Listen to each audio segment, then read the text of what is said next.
We tend to look at tarnished silver and assume it is a hygiene problem. The expectation is that the black crust covering your rings or flatware is accumulated dirt and grime that can be scrubbed away with household cleaners. But tarnish is a chemical reaction. Ambient sulfur creates silver sulfide, so that dark layer is actually part of the metal. It forms a protective seal for the pure silver beneath. To eliminate tarnish, you must strip away that layer, removing actual silver.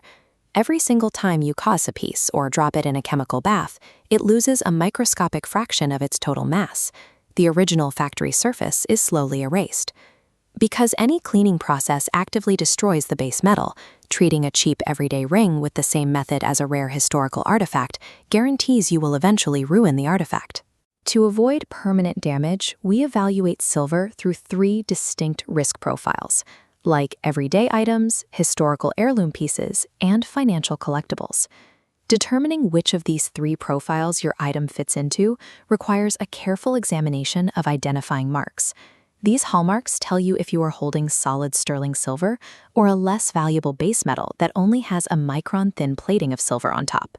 Once you know what the item is made of and how it is used, you can calculate the acceptable risk of metal loss. An item meant for daily utility can tolerate different interventions than one meant for long-term preservation. Aggressive DIY methods rely on heavy friction. Using toothpaste or raw baking soda pastes acts like microscopic sandpaper, physically grinding down the silver. Over time, these coarse abrasives leave behind deep, chaotic scratch patterns. On delicate historical pieces, this repetitive grinding permanently ruins the metal's surface integrity. Commercial chemical dips offer an alternative that requires no mechanical friction. However, they introduce entirely different corrosive risks by using strong acids to dissolve the tarnish rapidly. There is no universal best cleaning method. There is only the mathematically and historically correct method for your item's specific risk profile. We start with the everyday wearer. This profile covers common jewelry and solid flatware, where speed is the priority, and the risk of significant financial loss is low. For these items, a popular internet hack is actually viable, submerging the silver in a bath of aluminum foil, baking soda, and boiling water. This setup triggers an electrochemical reaction.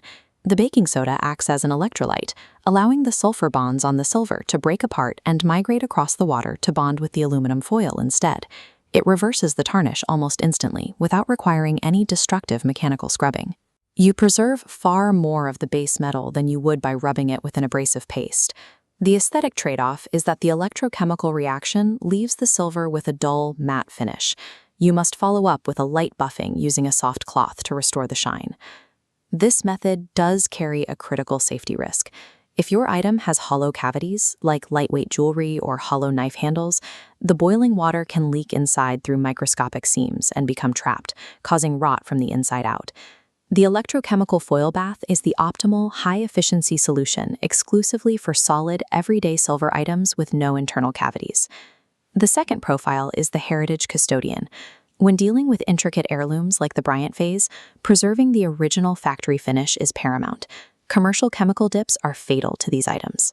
The corrosive acids indiscriminately strip the underlying silver, and if they leak into hollow components through imperfect solder joins, the chemicals can never be fully washed out. Chemical dips also blindly destroy factory-applied dark patinas, like niello, that the silversmith intentionally applied to provide contrast in deep engravings. Niello is a dark metallic alloy used as an inlay to fill engraved lines in metalwork. To protect these details, the museum standard conservation alternative is a gentle slurry made of pharmaceutical-grade precipitated calcium carbonate and distilled water. This specific chalk is mandated because of its incredibly fine particle size.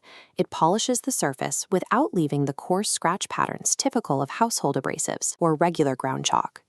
The trade-off for this level of care is that the museum method is exceptionally labor-intensive. It requires slow, meticulous hand polishing with cotton swabs and rags.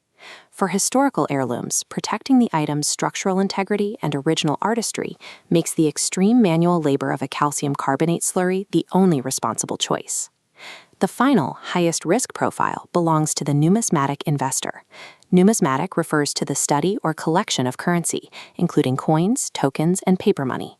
Firmly, in this category, there is an absolute unbreakable rule. Any DIY cleaning method, whether abrasive or chemical, is strictly prohibited.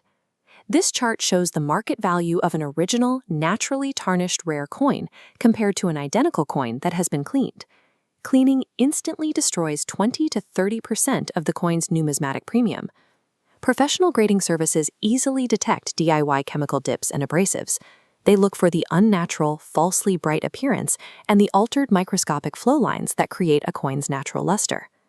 Once detected, cleaned coins are permanently branded with a details grade. A details grade is an official classification indicating a coin has authentic features but has been permanently impaired by damage or improper cleaning. This severely limits its marketability to serious collectors. If a high-value coin is actively deteriorating from environmental damage, the only acceptable intervention is a professional third-party conservation service. Conservation is not cleaning. Conservators use controlled chemical and vacuum treatments specifically to neutralize active, destructive corrosion. They never alter the coin for aesthetic enhancement. Because of the high fees associated with these experts, professional conservation is mathematically viable only for rare, high-value specimens facing active deterioration. In the world of numismatics, the visual presence of natural tarnish is literal proof of authenticity. Attempting to remove it instantly destroys the asset's history and its financial value. The absolute most effective way to clean silver is to stop it from tarnishing in the first place. Rapid tarnishing is almost always caused by how an item is stored. Leaving silver in open air or in standard ambient jewelry boxes guarantees a reaction. Standard storage boxes contain hidden environmental threats. The wood, acidic paper, and adhesives used to build them actively off-gas, releasing compounds that accelerate the sulfur bonding process on your silver. The ultimate preventative strategy used by museum conservators is totally isolating the metal from ambient hydrogen sulfide gases and moisture. Execute this by wrapping items tightly in sulfur-free tissue paper or silver-impregnated materials like Pacific silver cloth. Then you seal those wrapped items inside airtight polyethylene bags. True silver preservation always requires a trade-off. You sacrifice the ability to display the items openly in exchange for eliminating the metal-degrading cycle of constant cleaning. To leave you with a definitive action plan, we apply the scenario match framework. If you have everyday solid jewelry or flatware, the risk profile is low. Use the foil and baking soda electrochemical bath. If you are protecting historical heirlooms and intricate patinas, the risk is medium.